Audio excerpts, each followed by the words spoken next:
അടുത്തത് ബഹുമാനപ്പെട്ട M Naushad member. അങ്ങേക്ക് 11 മിനിറ്റ് എടുക്കുന്നതാണ്. സർ, ഞാൻ ഈ ധനാഭ്യർത്ഥനകളെ പിന്തുണയ്ക്കുകയാണ് സർ. ഇന്ത്യൻ ജനാധിപത്യത്തിൻ്റെ നെഞ്ചത്ത് കടാര കുത്തിയിറക്കിയതിൻ്റെ 50ാം വർഷമാണ് സർ. അടിയന്തരാവസ്ഥയാണ് ഇത് സൂചിപ്പിക്കാൻ കാരണം ഈ സഭയിൽ ആ അടിയന്തരാവസ്ഥയുടെ ഇരകളായിട്ടുള്ള 2 പേരുണ്ട് സർ. ഒന്ന് നമ്മുടെ സഭാ നേതാവ് കൂടിയായിട്ടുള്ള മുഖ്യമന്ത്രി സാഹു പിണറായി വിജയൻ, മറ്റൊന്ന് പൊന്നാനി MLA സാഹു പി നന്ദകുമാർ. ഇവർ 2 പേരും മിസ നിയമപ്രകാരം അന്ന് വളരെ കുഞ്ഞിലെയാണെങ്കിലും അന്ന് കേട്ടിട്ടുള്ളത് മാഡ് ഇന്ദിരാസ് സെൽഫിഷ് ആക്ട് എന്നാണ്. മിസ നിയമപ്രകാരം തുറങ്കലടയ്ക്കപ്പെട്ടവരാണ്, ക്രൂരമർദ്ദനത്തിന് ഇരയായവരാണ്. സാന്ദർഭികമായി അത് സൂചിപ്പിച്ചു എന്നുള്ളതേ ഉള്ളൂ സാർ. ഇവിടെ ഈ ധനാഭ്യർത്ഥനകളൊന്ന് മത്സ്യമേഖലയുമായി ബന്ധപ്പെട്ടിട്ടുള്ളതാണ്. ലോകത്തിലെ തന്നെ അതികഠിനമായ ഒരു തൊഴിൽ മേഖലയാണ് സാർ മത്സ്യബന്ധനം. ഉപജീവനത്തിനായി കടലിനെ ആശ്രയിക്കുകയും തൊഴിൽപരമായി കടലോരത്ത് താമസിക്കുകയും ചെയ്യുന്നവരാണ് മത്സ്യത്തൊഴിലാളികൾ. ആ മത്സ്യത്തൊഴിലാളികളുടെ ദുരിതങ്ങൾ മനസ്സിലാക്കി അത് ലഘൂകരിച്ച് പൂർണ്ണമായി പരിഹരിക്കുന്നതിന് വേണ്ടിയിട്ടുള്ള പ്രവർത്തനങ്ങൾ പ്ലാൻ ചെയ്ത് അത് ഒന്നൊന്നായി നടപ്പിലാക്കി കേരളത്തിലെ മത്സ്യത്തൊഴിലാളികളുടെ ജീവിത ദുരിതങ്ങൾക്ക് അറുതി വരുത്തുന്നതിന് വേണ്ടിയിട്ടുള്ള പ്രവർത്തനങ്ങളുമായി മുന്നോട്ട് പോകുന്ന വകുപ്പ് മന്ത്രിയെയും ഈ ഗവൺമെൻറ്റിനെയും ഈ സന്ദർഭത്തിൽ ഞാൻ അഭിനന്ദിക്കുകയാണ് സാർ. വിവിധ പദ്ധതികളാണ് സാർ. ഒന്ന്, മത്സ്യത്തൊഴിലാളികൾ എന്ന് പറയുമ്പോൾ മുൻകാലങ്ങളിൽ അവർക്ക് പ്രൊഫഷണൽ വിദ്യാഭ്യാസം അന്യമായിരുന്നു. പക്ഷേ അവിടെ വിദ്യാതീരം എന്ന പദ്ധതി നടപ്പിലാക്കി അവരെയെല്ലാം ഡോക്ടർമാരും എഞ്ചിനീയർമാരും ഒക്കെ ആക്കി മാറ്റിയ ഗവൺമെൻറ്റാണ് സാർ ഈ പിണറായി വിജയൻ്റെ ഗവൺമെൻറ്. 84 ഡോക്ടർമാരാണ് ആ മേഖലയിൽ നിന്നും വിദ്യാതീരം പദ്ധതി വഴി ഡോക്ടർമാരായി മാറിയത്. അതുപോലെ തന്നെ വിവിധ എൻട്രൻസ് കോച്ചിങ്ങിന്, IAS അതിനുള്ള കോച്ചിങ്ങിന് ഇതെല്ലാം സൗജന്യമായി നൽകുന്ന ഒരു ഗവൺമെൻറ്റാണ്. അതുപോലെ തന്നെ അവരുടെ ഇവിടെ പലരും സൂചിപ്പിച്ചു പുനർഗേഹം 2450 കോടി രൂപ വകയിരുത്തിക്കൊണ്ട് പുനർഗേഹം പദ്ധതി നടപ്പിലാക്കിക്കൊണ്ടിരിക്കുകയാണ്. ആ തീരദേശ മേഖലയിൽ നിന്നും അവരെ മാറ്റിപ്പാർപ്പിച്ച് അവരെ സംരക്ഷിക്കുന്നതിന് വേണ്ടിയിട്ടുള്ളതാണ്. ആ സാന്ദർഭികമായി ഇവിടെ പലരും സൂചിപ്പിച്ചതുപോലെ ആ 50 മീറ്റർ എന്നുള്ളത് ഒരു 100 മീറ്റർ ആക്കാൻ കഴിയുമോ എന്നുള്ളത് പരിശോധിക്കണം എന്നൊരു അഭ്യർത്ഥന കൂടി ഈ സന്ദർഭത്തിൽ നടത്തുകയാണ്. അതുപോലെ തന്നെ അവരുടെ സമ്പാദ്യ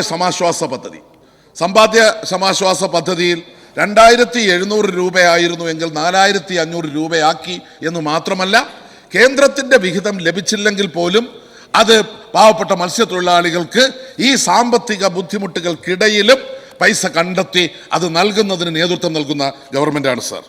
അതുപോലെ ഇൻഷുറൻസ് പരിരക്ഷ 5 ലക്ഷം രൂപയായിരുന്നു എങ്കിൽ ഇന്നത് 20 ലക്ഷം രൂപയാക്കി ആ ഇൻഷുറൻസ് പരിരക്ഷ വർദ്ധിപ്പിച്ച ഗവൺമെൻറ്റാണ് സാർ.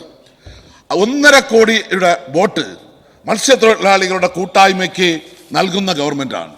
ഈ തരത്തിൽ ഏതെല്ലാം വ്യത്യസ്തങ്ങളായിട്ടുള്ള തീരദേശ റോഡ്, സ്കൂള്, ഇങ്ങനെ ഒട്ടേറെ പദ്ധതികൾ. അതുപോലെ തന്നെ അതിദരിദ്രർ 64,006 അതിദരിദ്രരെ കണ്ടെത്തിയപ്പോൾ 2737 പേരാണ് മത്സ്യമേഖലയിൽ നിന്നുള്ളത്. അവരെ മുഖ്യധാരയിലേക്ക് എത്തിക്കുന്നതിന് വേണ്ടിയുള്ള പ്രവർത്തനങ്ങൾ നടത്തുന്നു.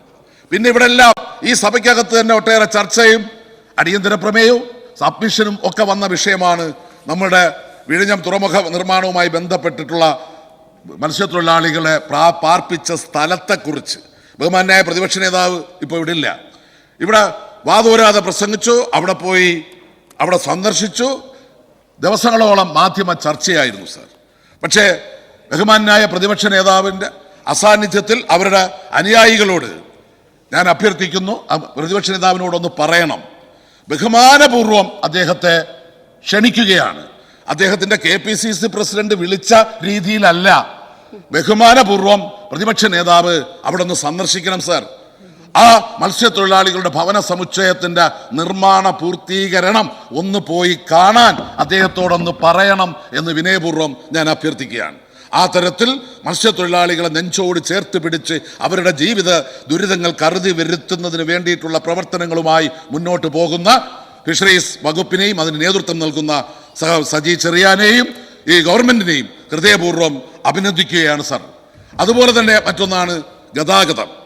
ഈ KSRTC എന്ന് കേട്ട് കഴിഞ്ഞാൽ തന്നെ ആനവണ്ടി എന്നൊക്കെയാണ് നമ്മൾ കുഞ്ഞിലെ കേട്ടിട്ടുള്ളത്. ആ KSRTC എന്നും ഒരു ചർച്ചാ വിഷയമാണ്. ആ KSRTCയെ, ആ പൊതുമേഖലാ സ്ഥാപനത്തെ നിലനിർത്തി സംരക്ഷിക്കുന്ന പ്രവർത്തനങ്ങൾ തുടർച്ചയായി നടന്നുകൊണ്ടിരിക്കുകയാണ്. കഴിഞ്ഞ കാല മന്ത്രിമാരും ഇപ്പോഴത്തെ മന്ത്രിയും ഫലപ്രദമായി അതിന് നേതൃത്വം നൽകിക്കൊണ്ടിരിക്കുകയാണ്. അതിനെ ടിക്കറ്റിന്റെ വരുമാനം മാത്രമാക്കാതെ ടിക്കറ്റേതര വരുമാനം കൂടി വർദ്ധിപ്പിക്കുന്ന തരത്തിലുള്ള പ്രവർത്തനങ്ങളുമായിട്ടാണ് ഗതാഗത വകുപ്പ് മുന്നോട്ട് പോയിക്കൊണ്ടേയിരിക്കുന്നത്. അവരുടെ കീഴിലുള്ള ഒരു എഞ്ചിനീയറിംഗ് കോളേജ് ഉണ്ട്, പലർക്കും അറിയില്ല സർ. ആ എഞ്ചിനീയറിംഗ് കോളേജിൽ പുതിയ കോഴ്സുകൾ ഉൾപ്പെടെ ആരംഭിച്ചുകൊണ്ട് അത് വിപുലപ്പെടുത്തി ഈ നാട്ടിലെ കുട്ടികൾക്ക് അവരുടെ പ്രൊഫഷണൽ വിദ്യാഭ്യാസത്തിന് സൗകര്യം ഒരുക്കിക്കൊണ്ടു പോകുന്നു. അതുപോലെ തന്നെ ഇവിടെ രാവിലെ തന്നെ മന്ത്രി സൂചിപ്പിച്ചു, ഈ ബസ് സ്റ്റേഷനുകൾ നവീകരിച്ച് ഫലപ്രദമായി നവീകരിച്ച് റെസ്റ്റോറൻറ്റുകൾ ഉൾപ്പെടെ തുടങ്ങിക്കൊണ്ട് യാത്രക്കാർക്ക് സൗകര്യപ്രദമാകുന്ന തരത്തിൽ അതിനെ മാറ്റിക്കൊണ്ടിരിക്കുന്നു. അതുപോലെ തന്നെ റൂട്ടുകൾ ക്രമീകരിച്ച് വണ്ടികൾ, വലിയ വണ്ടികൾ വേണ്ട സ്ഥലം, ഇപ്പോൾ ഇവിടെ പലരും ഉന്നയിച്ചു ചെറിയ വണ്ടിയാണ് വേണ്ടതെന്ന്. അത് മനസ്സിലാക്കി ചെറിയ വണ്ടികൾ ആവശ്യമുള്ള സ്ഥലത്ത് ചെറിയ വണ്ടികൾ ഉൾപ്പെടെ അനുവദിച്ചുകൊണ്ട് ഇതിനെ KSRTCയെ ആകെ തന്നെ മുന്നോട്ട് കൊണ്ടുപോകുന്നതിന് വേണ്ടിയുള്ള പരിശ്രമങ്ങൾ നടത്തുന്നു. സർക്കാരും 7000-ഓളം കോടി രൂപയാണ് ഈ KSRTC സംരക്ഷിക്കുന്നതിന് വേണ്ടി നൽകിയിട്ടുള്ളത്. പെട്രോളിന്റെ വില വർധനവാണ് ഏറ്റവും വലിയ ആ KSRTCയെ മുന്നോട്ട് കൊണ്ടുപോകുന്നതിനുള്ള ഏറ്റവും വലിയ തടസ്സം. ആ പെട്രോളിന്റെ വില വർധനവെക്കുറിച്ചൊന്നും പറയാൻ ഇവിടെ പ്രതിപക്ഷമില്ല. പിന്നെ പ്രതിപക്ഷം ആകെ ഇപ്പോൾ എന്താ, പ്രതിപക്ഷം കഴിഞ്ഞപ്പോൾ പാർലമെന്റ് തെരഞ്ഞെടുപ്പിൽ അവർക്ക് നല്ല വിജയം കിട്ടി, സംശയമൊന്നുമില്ല, ആ വിജയത്തെ അംഗീകരിക്കുന്നു. പക്ഷെ ആ വിജയം അങ്ങ് അമിതമായി ആഹ്ലാദിക്കുകയാണ്. 2019 തെരഞ്ഞെടുപ്പിലും നിങ്ങൾക്ക് വിജയം ഉണ്ടായി. അപ്പോഴത്തേ പിന്നെ പുതിയ മുഖ്യമന്ത്രിയൊക്കെ 21 പിന്നെ മുഖ്യമന്ത്രിയൊക്കെ ആയി, വകുപ്പൊക്കെ അങ്ങ് ആയി. ഇവിടെ ചിലരൊക്കെ അങ്ങ് ധനകാര്യ മന്ത്രിമാരായി ബഡ്ജറ്റ് വരെ തയ്യാറാക്കുന്ന ഒരു സ്ഥിതിവിശേഷത്തിലേക്ക് പോവുകയുണ്ടായി. എന്താണ് സർ യാഥാർത്ഥ്യം? നിങ്ങൾ മനസ്സിലാക്കേണ്ടത്, ഞങ്ങൾക്ക് പരാജയം സംഭവിച്ചു. ജനങ്ങളുടെ ആ വിധിയെ ശിരസ ഞങ്ങൾ വഹിക്കുകയാണ്. ആ ജനങ്ങളിൽ കുറെ അധികം തെറ്റിദ്ധാരണ ഉണ്ടാക്കാനും അതുപോലെ തന്നെ BJPക്കെതിരായ മനസ്സാണ്, മതേതര മനസ്സാണ് ഈ കേരളത്തിൽ. പക്ഷെ ആ മതേതര മനസ്സിൽ SDPIയും ജമാഅത്തെ ഇസ്ലാമിയും പോലുള്ളവരെ കൂട്ടുചേർത്ത് 19 അതിൽ നിങ്ങൾക്ക് SDPI പിന്തുണയില്ല, പിന്തുണ കൂടി ഉണ്ടായിട്ടും 19 ലഭിച്ച വോട്ട് നിങ്ങൾക്ക് ലഭിച്ചോ എന്ന് നിങ്ങൾ പരിശോധിക്കുക. ഞങ്ങൾക്ക് കുറഞ്ഞതിനേക്കാൾ കൂടുതൽ വോട്ട് നിങ്ങൾക്ക് ഈ പിന്തുണ ഉണ്ടായിരുന്നിട്ടും, ഈ അനുകൂല സാഹചര്യം ഉണ്ടായിരുന്നിട്ടും നിങ്ങൾക്ക് കുറഞ്ഞു എന്നുള്ളത് മനസ്സിലാക്കാൻ വേണ്ടി കഴിയണം. സാങ്കേതികമായി നിങ്ങൾ വിജയിച്ചു. പിന്നെന്താ, സാങ്കേതികമായി വിജയിച്ചു. നിങ്ങൾ പിന്നെ എപ്പോഴും ചെയ്യുന്നൊരു പണിയുണ്ട്, നിങ്ങൾ BJPയുടെ അക്കൗണ്ട് നിങ്ങൾ തുറപ്പിക്കും, ഞങ്ങൾ അത് പൂട്ടിക്കും. നേമത്ത് നിങ്ങൾ തുറന്നു, ഞങ്ങൾ പൂട്ടിച്ചു. തൃശ്ശൂർ നിങ്ങൾ തുറപ്പിച്ചു, ഞങ്ങൾ അത് പൂട്ടിക്കും. ആ ജോലി ഞങ്ങളതാ. കാരണം BJP ഈ നാടിന് ആപത്താണ്. അത് മനസ്സിലാക്കി പ്രവർത്തിക്കുന്ന ഇടതുപക്ഷം, പിന്നെ ഇടതുപക്ഷം ഇല്ലെങ്കിൽ ഇടതുണ്ടെങ്കിലേ ഇന്ത്യ ഉള്ളൂ, എന്താ സംശയം? ഇവിടെ പരിഹസിക്കുകയാണ്. ഇപ്പോ ഇവിടെ ഇന്ത്യ മുന്നണി മികച്ച വിജയം നേടി, ഭരണത്തിലേക്ക് എത്താൻ കഴിഞ്ഞില്ലെങ്കിലും മികച്ച വിജയം നേടി. എങ്ങനെ നേടി? ഇന്ത്യ മുന്നണിയിൽ ആ വിജയത്തിൽ കർഷക സമരത്തിന് പങ്കുണ്ടോ ഇല്ലയോ? ആ കർഷക സമരത്തിന് നേതൃത്വം കൊടുത്തത് ഇടതുപക്ഷമാണ്. അതിന്റെ 7 അയലത്ത് കോൺഗ്രസ് ഇല്ലായിരുന്നു. അവിടെ ഇന്ത്യൻ പാർലമെന്റിൽ ഇന്ത്യയുടെ പ്രധാനമന്ത്രി കർഷക സമരത്തിന് കുറിച്ചുള്ള ചർച്ച വന്നപ്പോൾ മറുപടി പറഞ്ഞത് ഈ സമരത്തിന്റെ പിന്നിൽ ഇടതുപക്ഷമാണെന്നാണ് പ്രധാനമന്ത്രി മറുപടി പറഞ്ഞത്. അതുപോലെ തന്നെ BJPയുടെ മുഖം ഈ ഇന്ത്യയിൽ മാത്രമല്ല ലോകത്തിന്റെ മുന്നിൽ വികൃതമായത് ഇലക്ട്രൽ ബോണ്ടാ. ഞങ്ങൾ കൊച്ചു പാർട്ടിയാണേ, വളരെ കുഞ്ഞൻ പാർട്ടിയാ. പക്ഷേ ആ ഇലക്ട്രൽ ബോണ്ടിനെതിരെ കേസിന് പോയി അതിന്റെ വിധി കൊണ്ടുവന്നു. ആ വിധിയിൽ കൂടിയാണ്, സുപ്രീം കോടതിയുടെ വിധിയുടെ പശ്ചാത്തലത്തിലാണ് ഇലക്ട്രൽ ബോണ്ട് വിവാദം ഉണ്ടായത്. അതിന്റെ യാഥാർത്ഥ്യം BJP എന്താണെന്ന് പൊതുസമൂഹത്തിന്റെ മുമ്പിൽ മനസ്സിലായത്.